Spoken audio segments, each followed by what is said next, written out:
Ladies and gentlemen, it's time for a very special 200th episode of Mind Your Fucking Business with your host, Jeffrey Kritzman. Thank you, Dougie Six, coming to you from the beautiful studios of Undefeated Media here in Bergen County, New Jersey. This is the Mind Your Fucking Business podcast, brought to you, of course, by the Bamboozle Project and DraftKings. We thank them both, as always, for their continued sponsorship of the program. Go to thebamboozleproject.com. You'll see plenty of different MYPB gear there, actually all seasons. Like if you want to get your winter gear right now, you can do that. If you want to maybe extend your summer and get some summer gear, that's still up there. But most importantly, whatever you get when you do check out, use promo code MYPB at checkout and save yourself 20% off of your total purchase. This is, believe it or not, crazy to think, episode number 200. So that is Dos Cientos for those of you following at home. We thank you for your support and listening to us and watching us as you always have. You can send us your questions at any time to @MindYourPuckinBusiness on Instagram. We do have a cardinal rule here. Does that make sense? Cardinal rule, right? Does that make sense? Cardinal rule. I don't know. B-Rock, what are your thoughts? I'll just say Sounds this. right. We have a rule here that we answer every single DM. So if you want to get us, you have questions, you want to interact with us, you can do that whenever you would like. We always will get back to you. You can listen to the show live this morning, which is on September 10th, which is when we're taping it.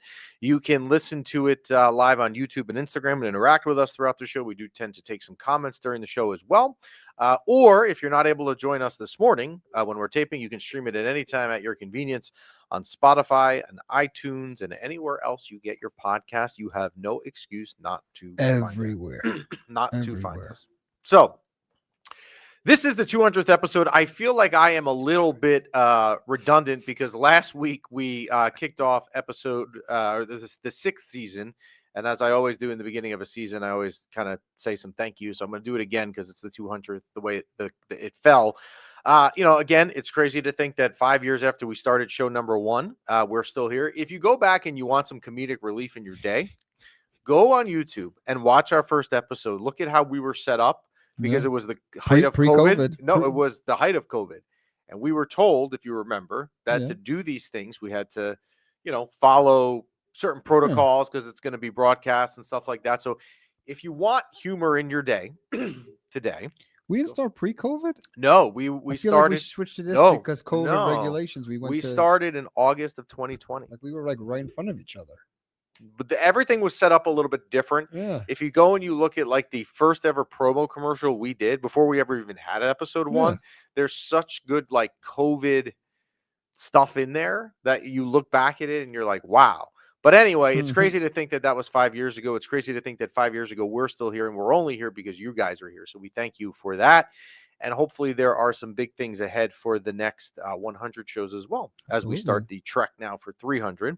And a reminder before we get into it, we are back to weekly tapings. That started last week. So I know we got some flack that we took some time in the summer off. But again, we don't want to come on here and talk about stuff that's, not Ranger relevance. And we don't want to waste your time, but we are back to weekly tapings. And that started last week because the preseason first game is actually in 11 days. So one of the reasons, what we wanted to do today also for the 200, you guys like this, is do some Q&As. You guys flooded us with questions. So we'll get to that at kind of the back end of the show. But let's start here. Rookie camp opens today, and the training camp kind of opens the doors up in Tarrytown, New York today for the Rangers. So that is really your first sign that it is definitely coming back, although there's been signs. But when you know that the Rangers open the doors to the media and training camp and all that, you know that it is back. So rookie camp opens today. And if you are following or you follow the Rangers closely, which most of you do, you know that this weekend is the rookie series where the Rangers put together a rookie roster and they will play 2 games versus the Philadelphia Flyers that are, again, the Flyers rookie rosters. They do not play in New York. They do not play in Philly. They play Friday and Saturday in Allentown, Pennsylvania. To me, these games mean absolutely nothing. I'm highly confident they're not even televised, but I'm sure somewhere with modern technology these days, you can find the game streamed somewhere online. And if you're into it because it's live hockey with people wearing the Ranger sweater, good for you.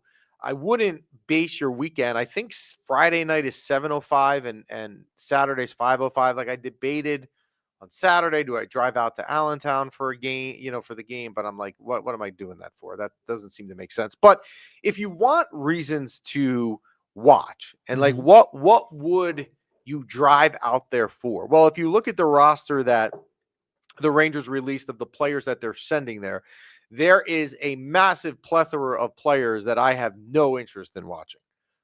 I'm just going to be honest. The 2 goalies going there, like I just don't. But I'm going to give you 4 names that are on the roster.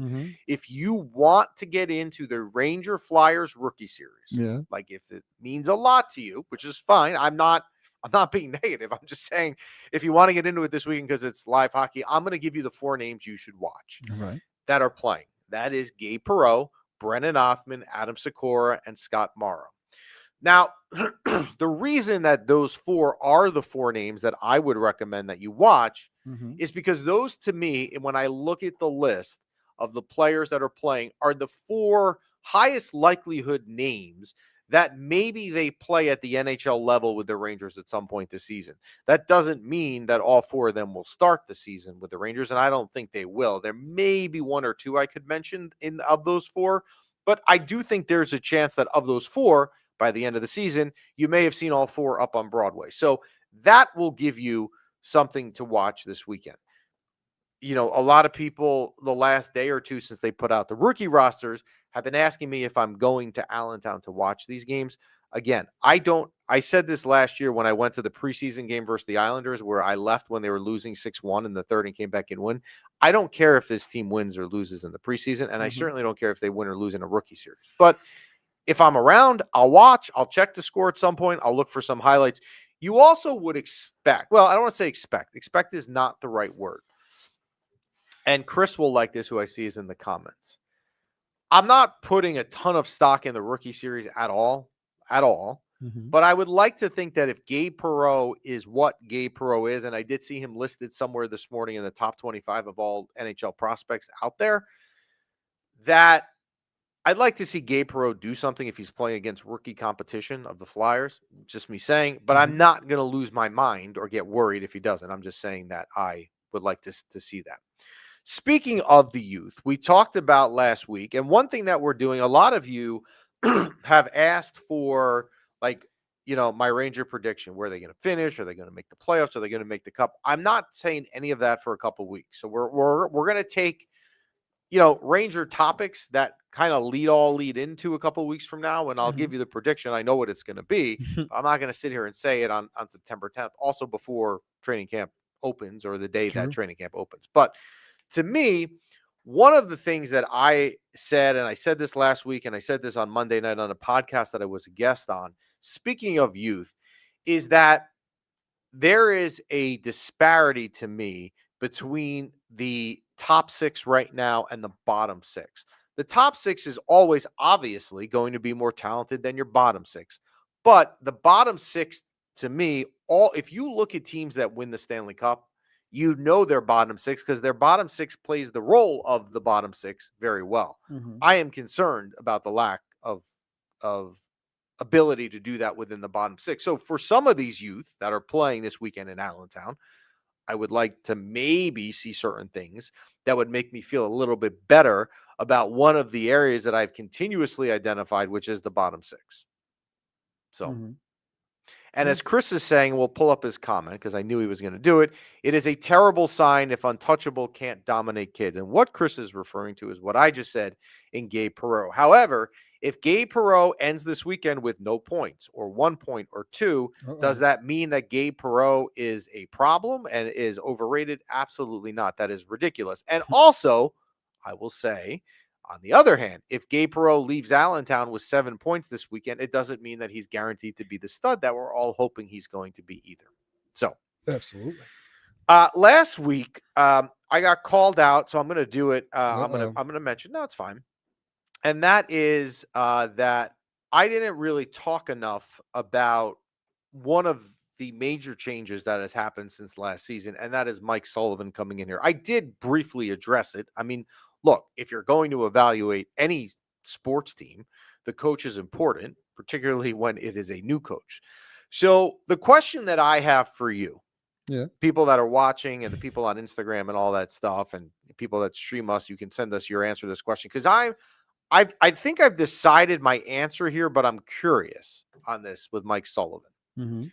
Are you more impressed if you're interviewing Mike Sullivan? Mm-hmm. Okay, are you more impressed with the fact that he won 2 Stanley Cups? Now, granted, he had Sidney Crosby and probably right around the prime of his career. Mm-hmm. All right, are you more impressed with the 2 Stanley Cups on his resume, mm-hmm. or are you more impressed with the fact that he is the U.S. Olympic coach? Ooh. I don't know I don't have an opinion. I can go either way. I'm not sure. So what are you more impressed by? Right. What are you more impressed by? Like if you're Mike 2 Sullivan, Stanley Cups or coaching or coached? No, coaching now. He's the current head coach of the Olympic team. Yes. So when the Olympics go taking a hiatus in February, Mike Sullivan will be the coach. When the U.S. lost to Canada in the Four Nations back in February in that tournament they did, he was the coach of the U.S. So being the coach of the U.S., you're beating out, I mean, an enormous amount of coaching candidate pool people. I mean, Tortorella was on that bench. I mean, I could go down the list of other Pete DeBoer, coach Canada. Other coaches. Is that more impressive to you, knowing that, okay, well, he won 2 cups, but he had Crosby, or is winning 2 cups, it doesn't matter who you had, right? Because you can have talent. It doesn't guarantee anything, that you were able to coach that. I don't know. So in like other sports, for example, what was the coach's name? Mike, he just retired from Duke. Mike Krzyzewski? Yes, Mike Krzyzewski. Yeah, that guy. He coached. Yeah, right. He coached the U.S. team for wasn't it a bunch of years? And normally, in like when you coach the Olympic team, you're the best of the best. You're the best. It's like almost like the MVP of coaches award. I would agree, and that's where I think it's a legitimate if you were, and Mike Sullivan probably didn't arrive at MSG for his interview with Chris Drury with a resume in hand. Like, I don't think professional coaches do that, whatever the resume writing services they use these days. But what would be more impressive? Is it, again, I don't know. Like, you won 2 cups. That's super impressive. But you're also the coach of the U.S. Olympic team. That's super impressive too. Yeah. I don't know. I would lean towards, because it's tough to win any major sports championship multiple years in a row. So it's going to be different coaches. But if you were chosen to be the Olympic coach, it's basically for the United States of America. You're the number one out of all the coaches. So people on Instagram seem to be mixed. I see some votes for Olympics. I see some votes for the Stanley Cup. It looks like there's a little bit more for the Olympics. I'm not sure which way I lean here. If you told me I had to pick which one is more impressive, right? Like, I probably would say the Olympics. B-Rock, what do you think? Maybe the cup.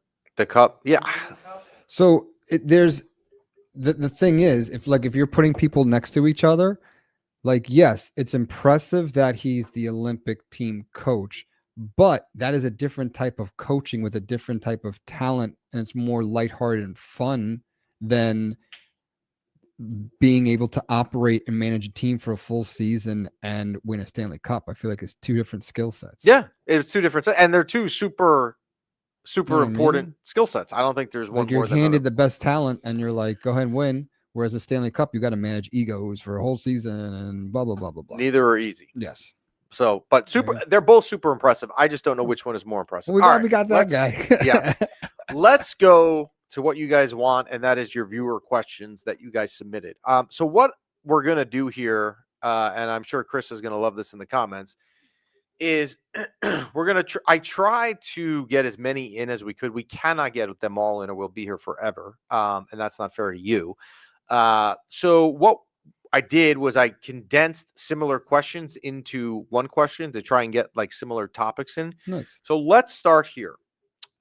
Question: does Adam Fox return to Norris form this season? I saw somewhere the other day that And I don't remember who said it. I don't know if it was actually like a legitimate person with some credibility. I don't know if it was just someone on Instagram. I honestly don't remember.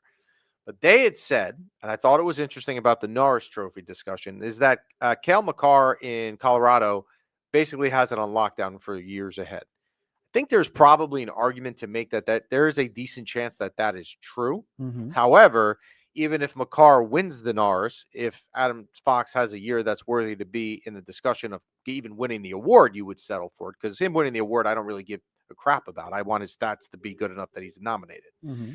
So I think that Adam Fox has never or has not been the same since he got that knee-on-knee hit in that Carolina game in November at home in 2023.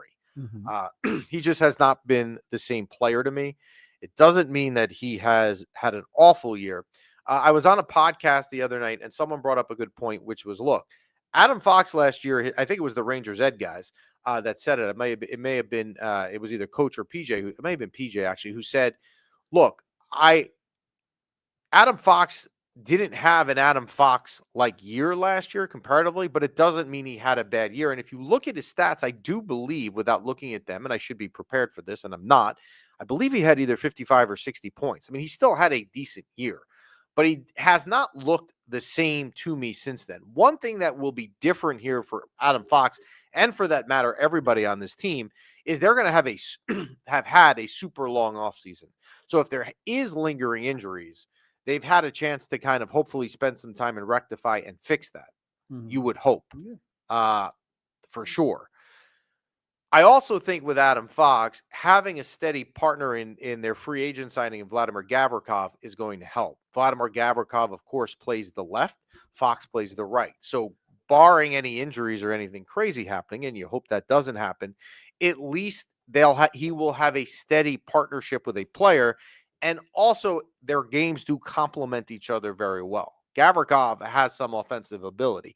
I do think that if you look at Gavrikov and Fox and say who's better on the defensive end of the ice, it's probably Gavrikov, which is fine. But I do think Fox's stats, which is what really the Norris is based off of, is going to help by getting rest for his knee injury.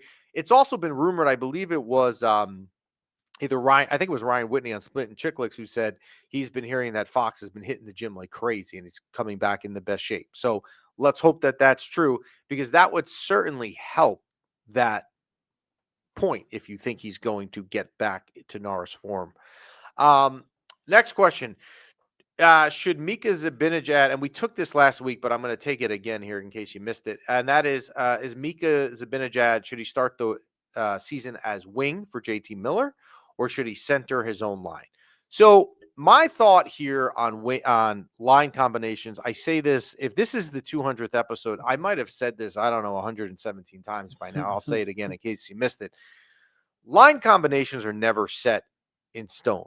I don't look at it like line. I don't get that into line combinations, because where the Rangers start in game one, they could switch it up by the second period of game one. I don't ever really read into it that much. You'll see, like, we don't post a lot about line combinations for that reason in particular. I see you're pointing to something. I'll deal with it in a minute. I don't even want to look up and see what the comment is, because I can see who it's from, so I don't want to say it.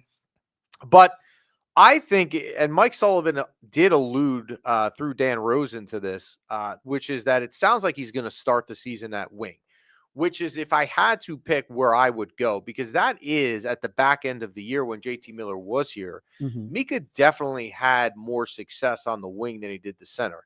The other thing that I would lean towards starting him at the wing is, we know, and I am not saying this as a negative thing, and I think it's very hard for anyone to disagree with this, although it's an opinion, but I think it's an opinion we've all seen a lot.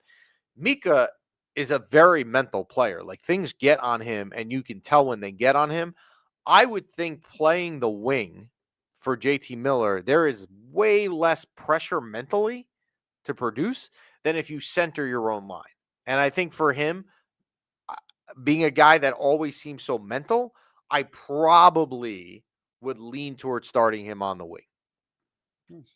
And it sounds like that's what they're going to do. But again, he could open up that first game in Pittsburgh on the wing, have a terrible game and look lost, and 2 nights later they're in Buffalo on October 9th and be in center. Like, you don't, it's not set in stone. let's take Scud's comment, which is the Brodzinski, the second one from above Jeff Adelson. And that is, and I haven't seen your full conversation, guys, but Johnny Brodzinski is another question, so I'll add it. And that is, if anything, I trust Brodzinski more in that role at the moment. Johnny Brodzinski. Question we got, which was, what is Johnny Brodzinski's role with this team, if any, this year? So people know, not to start controversy and get hate mail again, I'm not a Matt Rempe fan because I don't understand his role on the team, right? Really? Johnny Brodzinski, in some ways, is similar to me. Like, Johnny Brodzinski is expendable. If he's in the lineup, I don't ever want to see him above the fourth line.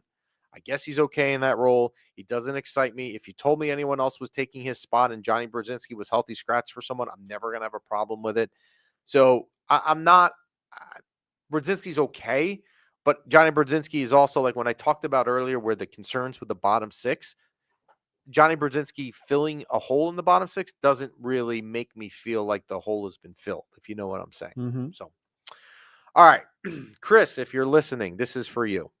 I combined three major transaction questions that you asked into one. Chris and now 3 questions himself. and Nice. now this becomes a very big question because there's three a mega major question. things in this one question. Mega question. You ready? This is And Remsanity right here. we're going to take it, and we will take this one chunk of the question at the time. But here's the question. All right. And I hope you're sitting down for this because this is an important question. Do they re-sign Panarin? Do they trade Mika? And do they sign Connor McDavid? I mean, all right. are we going to go down the rabbit hole like we talked about pre-show? Like, people are saying Panarin's no good. All right. So we're not going into that discussion. All right. Let's start the first third of the question. Do they re-sign Artemi Panarin? How can you not? Where are you gonna get those points? I have said, now, it's hard to answer this question because I don't have any data on the year he had. If he had a 120-point season like he had 2 years ago this year, how could I sit here at the end of the season and then say to you they shouldn't re-sign him? Because chances are the 120 points will lead the team, right? So it's hard to answer that question. What I will say about Panarin is this, and I said this the other night, and I know it surprised some people, and because I like Panarin, we all know my wife loves Artemi Panarin. If the Rangers, and we hope that this is not the case, if the Rangers are somehow in a situation in March as the trade deadline approaches, and the Rangers do not look like they are making a cup run, or even worse, are out of contention, Artemi Panarin then has to be traded because he would be, he might set a record for what haul he would get as a playoff rental at that point. But I don't want to answer that question, should they trade him or re-sign him, without knowing what he's doing this year. Yes. So in this scenario, the big problem, which we kind of see in Chris's comment right pull here, it up, is that he becomes a ghost in the playoffs. So that the time that you will be making this decision at the trade deadline would be before the playoffs. So you have to kind of look into your future globe, whatever you call it, crystal ball. I don't fully understand the ghost in the playoff comments because a ghost doesn't show up. This really right? grinds your gear. No, because a ghost doesn't show up. Artemi Panarin scored the game-winning goal in Game 7 double overtime versus Pittsburgh to win that first-round series in 2022. In 2024, they were in Carolina. They were up 2-0 in Game 3, and he scored the winning goal in overtime. To say that Artemi Panarin has never shown up in the playoffs is factually incorrect. It's literally factually incorrect. I could keep going. Where someone like Chris has a point is that Artemi Panarin can have 120 points in the regular season.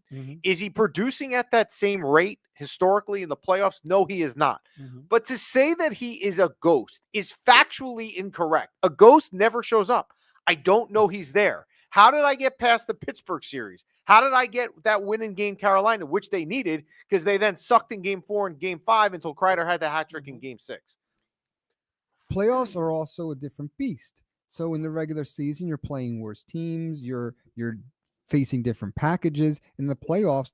They want to shut down the top producing player, so the other players need to step The up other as well. thing about the Panarin argument, which Yes. also drives me crazy, is when people say to trade him or re-sign it, or trade him, don't re-sign him, let him walk, whatever, right? Mhm. Where are you replacing 120 points in the regular season 2 years ago? He had 90 last year when the team was fucking, pardon my French, was fucking terrible, right? They were. So where everyone identifies it as, well, I'm going to get rid of Artemi Panarin because he doesn't do anything in the playoffs. Well, how exactly am I getting to the playoffs if I don't have his production in the regular season? I think you guys all seem to forget that. And nobody has ever given me a solution as to how to get to the playoffs without Artemi Panarin. True. There is no solutions in the comments, but I'm not sticking up for Chris. Okay, I love the passion, the heated argument. I'm not sticking up for Chris, but Chris does make a point sometimes. If Panarin is scoring 120 points, but lets up 140, is it worth it for him to? He's causing more goals to be scored Okay, on. let's bring up Chris's next comment, please. When your best conference finals production ties offensive dynamo Dan Girardi, then you're a ghost. I love Chris. Chris knows that. I love him. I love him. I know him outside of here. Chris might be one of my favorite people in the world. But to tell me that Dan Girardi is a better free agent signing for this franchise than Artemi Panarin is absolutely bonkers. I'm not even going to go down this road. I can't. I like Dan Girardi, but he doesn't belong in the same sentence as Artemi Panarin. So then, what is the solution? Like you asked, what is the solution? Like in the comments, we The would like to hear solution is this. Yes. Right now, I'm not making any decision on Artemi Panarin Mhm. because he's not going to get traded right now anyway. Yeah. Let me see what kind of year he has. Let me see what kind of year the Rangers have. And Mhm. then when we're here in November and December and progressingly towards the trade deadline in March, Mhm. we will have more data that we can accurately answer that. But for me to answer that in August or September on the day that training camp opens is hard. Like I don't have an answer because I don't have all the data, but I will tell you that if the answer is to move on from Panarin in some way, shape, or form or facet, you better have some plan in place that I'm replacing those regular season points. Mhm. And Chris is saying, here's your solution. Use the money for two players who play playoff hockey, one center, one defenseman. That's the solution. Wow. I think that's easier said than done, Chris. I think if you had the money, and Chris knows I view him as the general manager of the Rangers because I think he's as smart sometimes as the general manager, not in this case. You'd have to have those two players that you're looking at available to replace him. Mhm. So, all right, do they trade Mika? I've said this forever. Mika is not getting traded. Now, Mika Zibanejad had about as abysmal of a year by Mika standards that he could have had. Mika, to me, is not moving his no move clause. He's not made it ever seem like he would do that. Mike Sullivan flew on a plane to Sweden to meet with him to make you think that relationship is good and the Rangers want him here. And I also don't know if I'm any of the other 31 NHL general managers and I pick up the phone and it's Chris Drury saying, hey, do you want $8.5 million per year to the year 2030? And here's the year he had last year. Who's making that trade? Mika is going to be a Ranger. So you need him to have a good year, not for the reasons that, okay, well, if he has a better year, so maybe another team will pick him up. He's not moving. He's not moving. And you want to root for Mika Zibanejad. He's with you to 2030. So if you want a player that you better hope has a good year, although there's one player I would put above Mika for that, and that would be Lafreniere, which we'll get into in a few weeks. You want Mika to have a good year. He's not going anywhere. Will they sign Connor McDavid? So remember when you're young and your teachers, because it's like back to school season, right? And your teachers try to instill in you this mindset that, okay, Johnny, like you have to have big dreams. Or like I have these entrepreneur videos that come across my social media, like you've got to dream big, you got to think bigger than you ever could imagine as it gives yourself a target. That is me with Connor McDavid. Like I think about it. I think about how quick I would run to either a store or the Chinese website I use to get his jersey if he ever came. But I don't think it's happening. First off, I don't think he's leaving Edmonton. The longer, though, that this goes on that he hasn't signed an extension, you gain more traction to the argument that he's possibly going to leave Edmonton. Because if he was dead set on staying there, you would think that it's done already. I saw this somewhere yesterday, and I thought this a couple weeks ago. And I know this is not the nicest thing to say about Connor McDavid, and nor would he care, nor does it matter.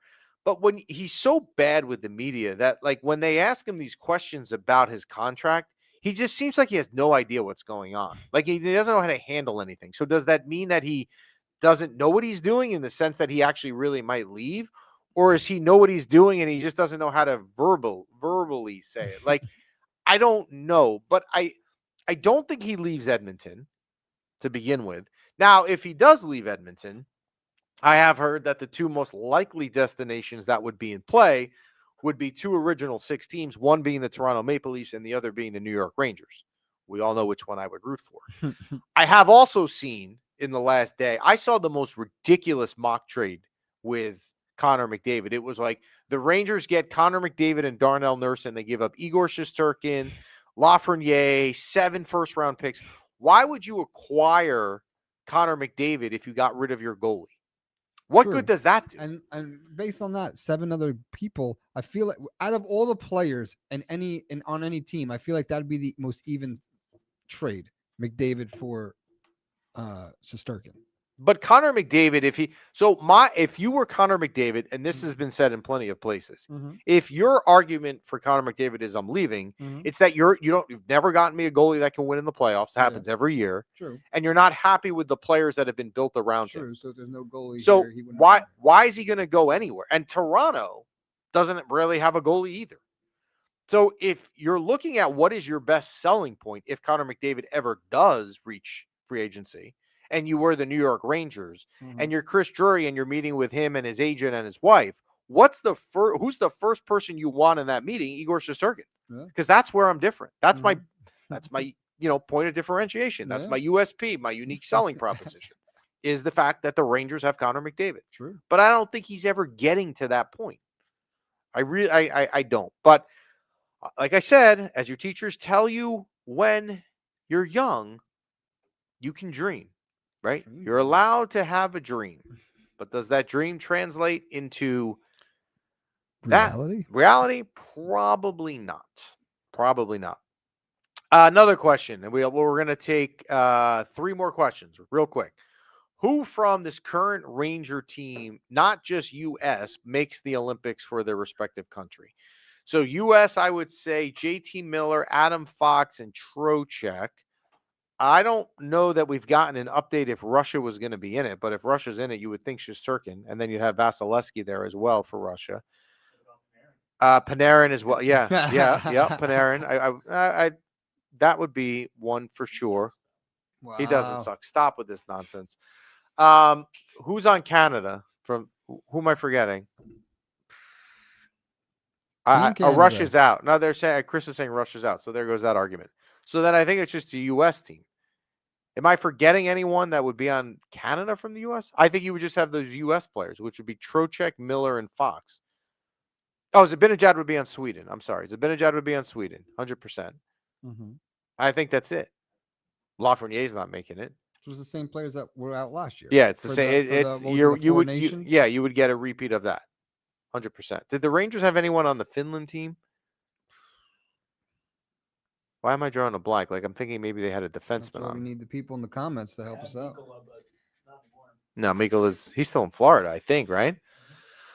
So that would be my prediction on who makes the Olympics. I'm gonna tease the answer to this question only because I'm teasing you to tell you that this is going to be a major topic on this program in a couple weeks, and that is the question of, will Alexis Lafreniere finally break out this season?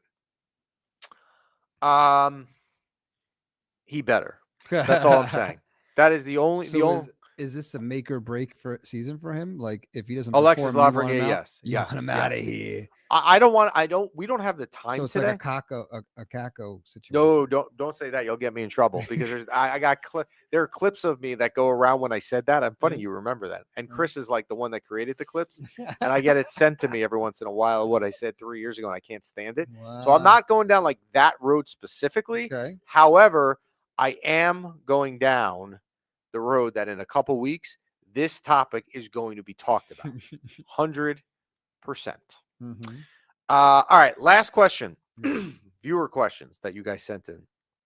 Any shocking moves that you think you see Chris Drury coming up with?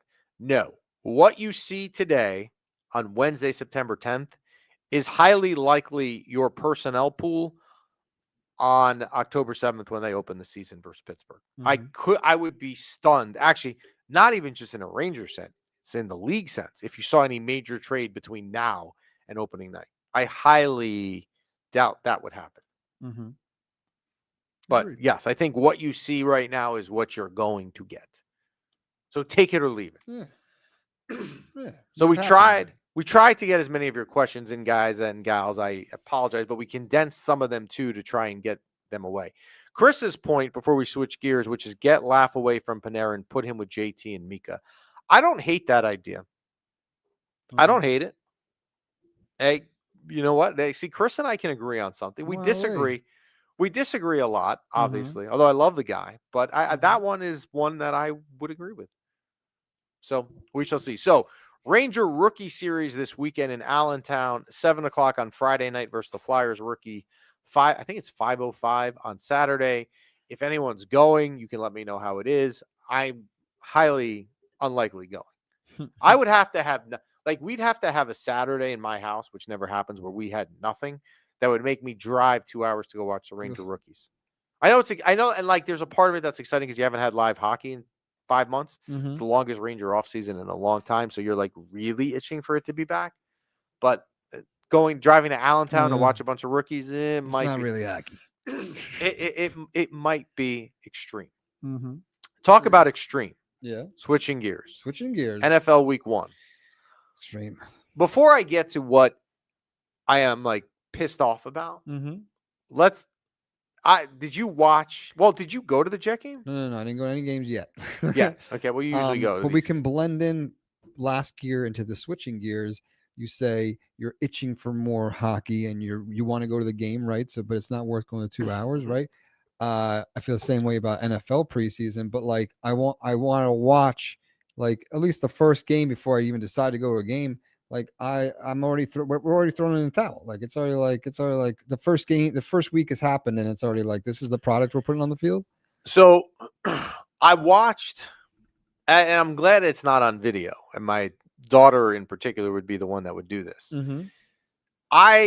Every year I feel like this happens, that on somehow magically in week 1, because it doesn't happen most weeks in the NFL season, magically on week 1 at 1:00 we end up with nothing to do. We'll have stuff before and after later in the day, which is what happened again this year. Everyone's watching. So I could watch it, right? And so we made a bunch of football food for the kids. We did nachos and wings and mozzarella, whatever we did, right?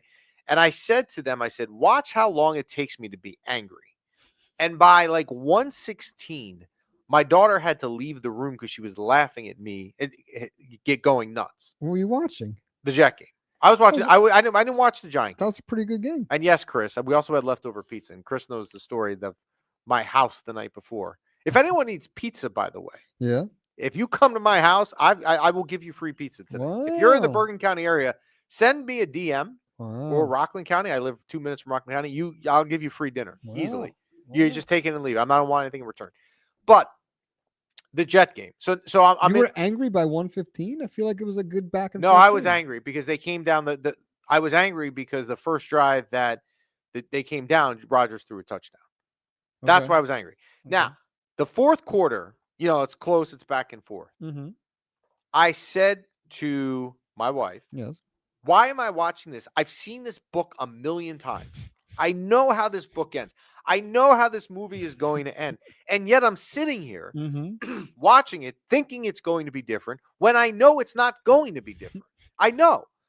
And then Boswell Well, then Boswell lines up for a 60-yard field goal. Mm-hmm. And the announcer, I think it was Ian Eagle who had the game, was, well, this would be a career long for him, making you think, well, then there's the hope. But I knew that when that was said, This is the longest kick ever kicked. I knew, you knew it was going in. And not only did it go in, it went dead center in the upright and probably would have been good from 87 yards. Yeah. It was that good. Yeah. It had an extra 10 yards behind it. I just, like, again, we're a hockey Longest show. kick ever kicked. And I said to my daughter in the car, because I had to drive her somewhere after the game, that at least the Rangers, they haven't given us a cup since 1994. That's a very long time, 31 years. But at least the Rangers give you moments like the Panarin overtime goal versus Pittsburgh, the Carl Hagelin goal against Pittsburgh to win that series in overtime. Through the years, the Mika Zibanejad goal in Montreal, like I can think of like moments that they had. The Gustafsson goal, the Wenberg goal in Florida a couple years ago. They give you moments. The Jets give you nothing. The only moment that the Jets gave me. Yeah. And again, I don't follow the Jets like I follow the Rangers, so it's not a pity thing. I'm just talking about the Jets.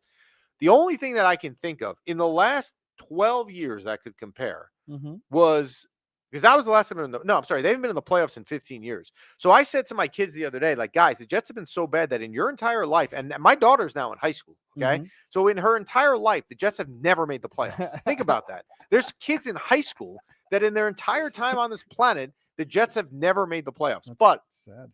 The only thing that I can think of, that the only example that I have that I can say to myself, they've given me a moment, was 2 years ago on the Aaron Rodgers. He tore his ACL. They ended up walking it off that game in overtime on a punt return to walk off. And the place went nuts, right? Yeah. But then the next day, you find out that the quarterback you signed tore his ACL, and it's short-lived. But at least you had that small moment. Yes. The Rangers give you a little more. What is very annoying? Let's go into picks.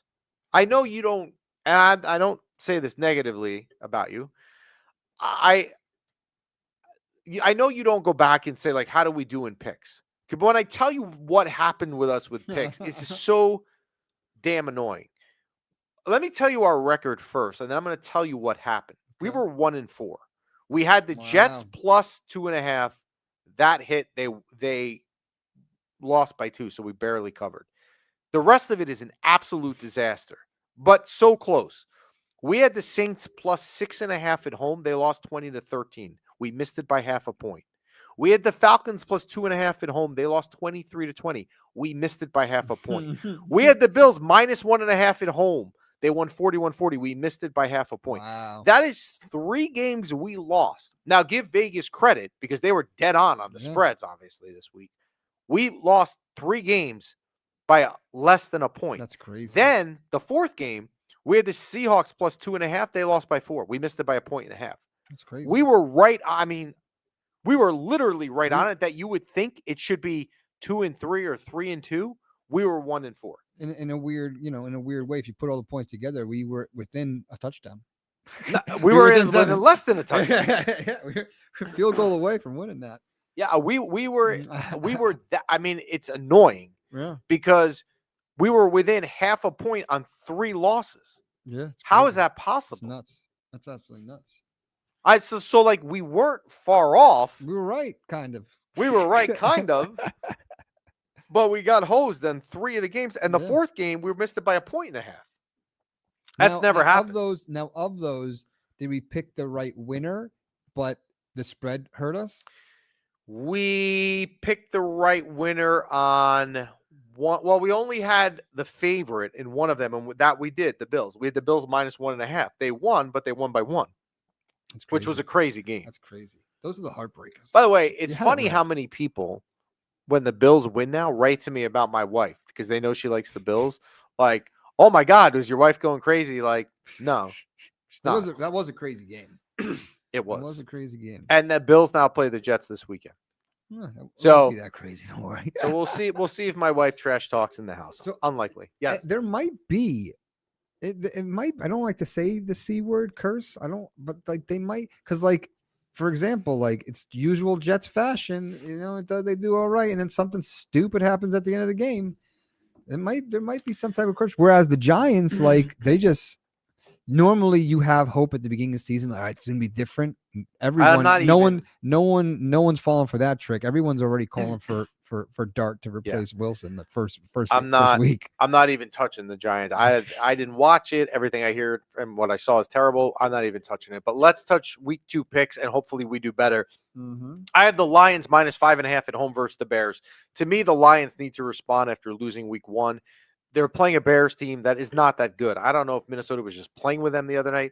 I expect the Lions to come out flying. -5.5 at home. I'm all over that. The Bengals -3.5 at home versus the Jags. The Bengals didn't look that great in Cleveland. And the Jags won, so everyone's getting on board the Jags train. And I saw the owner in the locker room after the game all excited. Dude, you beat the Carolina Panthers. Relax. The Bengals -3.5 at home versus Jacksonville. This game, to me, has the makings of it that it could also possibly not be close. I hate this pick. I think I think Miami is the worst team in football. I think they are atrocious, and I hate the Patriots. But the Patriots are getting 1.5 in Miami. Mike Vrabel has to be better than what we saw. Miami's terrible, and the Patriots are getting 1.5. They're not starting 0-2, and Miami sucks. Give me the Patriots +1.5. Congratulations, B-Rock. That's the only time this year I'm picking your team. Give me the Seahawks +3 at Pitt. Pittsburgh won last week, but you beat the Jets. You let up 32 points to the Jets and Justin Fields. The Seahawks lost. They're coming off a loss. They've got to win. The Seahawks have not been a terrible road team the last few years. If you look at it, I like the Seahawks +3 coming across the country, getting a field goal. The last one, I feel like I have to pick this game. It's a Super Bowl rematch. It's arguably the two best teams, and that is the Chiefs and the Eagles. I like the Chiefs to respond +1.5 at home versus the Eagles. The Chiefs losing last week down in South America to the Chargers. They need to win. Philly didn't look as good as I thought they should be. Philly lost a lot. The Chiefs need to win. If you have the opportunity to get the Chiefs at home in a game they really need to win, getting points, how could I not take it? That's the Chiefs +1.5 at home versus the Eagles. So to recap the week 2 picks, Lions -5.5. That's a ballsy game to choose out of all these. Yeah, it is. But I feel like I have to include that. If you have a Super Bowl rematch, how is that not one of the 5? So I like the Lions. Money, not trying to impress people here. Lions -5.5 at home versus the Bears. The Bengals -3.5 at home versus Jacksonville. The Patriots +1.5 at home versus Miami. The Seahawks +3 at Pittsburgh, and the Chiefs +1.5 at home versus the Eagles. Yeah, I mean, I'm surprised. Like these, the homer games are the easy ones. I think we can confidently say I think the Bills are going to beat the Jets, and I think the Cowboys are going to beat the Giants. Yeah, and normally every season I'm always a homer. Things are different this year. Yeah, we'll see. We always have I don't think we did it this season, like the over/under on how many games you go to. Yeah, you want to take the bet now? No, but I'm sure. I got like 3 weeks for Giant games. I had 3 weeks. Their first home games not until 2 weeks from. It's the Chiefs on Sunday night. Sunday night games are brutal. They're fun. I was saying this with someone the other day that when you're, I went to get a haircut the other day. That's what I was saying because the woman was saying she was taking her son because he's a Chiefs fan to the Giants game. Mm-hmm. We were talking about like when you're in your 20s or like you're young, 8 o'clock games are great because you tailgate. It's like dinner food. It's the best. Mm-hmm. But then like when you get older, they are the worst because you're leaving at 11:15 if you stay the whole game. You're not getting home till 1 a.m. Traffic. You got to go to work in 5 hours. You probably just saw your team lose. Like I don't even like the fact the Ranger home opener this year is at 8. I don't. I'm not a fan of that at all. I mean, True. I can stay up for that, but I much prefer the 7 o'clock games. I agree. But well, thank you guys, and I see you dressed up for the 200th episode today more than me. I got a polo on. I got my my Parker shirt. I'm actually going to Parker Assisted Living. They have like 8 locations in New Jersey. I'm going to do some pictures and video for them. But oddly enough, they are Ranger fans, so we maybe have to do a little collaboration with the Parker group. They're pretty cool. We could do that. We have a lot of people that have requested to do collabs in some way, shape, or form. Matter of fact, I was just talking with someone about one of them last night. Yeah. But if Parker, if they've got Ranger fans, we're all for it. Tell them to come on in. Top notch. They got movie theaters, workout center, just like a resort. Well, you could send them the invite. Absolutely. There was a day as we reminisce on number 200. Yeah. Not to go down bad memories, bad times. I shouldn't say that. That wasn't nice. But there was a time where, people would come in here and act as guests on a consistent basis. Oh. Okay. That's all I'm saying. All right. Hopefully So- they're not watching. But my point being, if Parker or any of these other people want to come in and talk Rangers, like Chris from TSMA, who we love, and I'm going to TSMA when we're off the air in a little bit. Mhm. That's where I'm heading from the studios Oh, today. nice. I'm heading there. It's on my agenda. TSMA.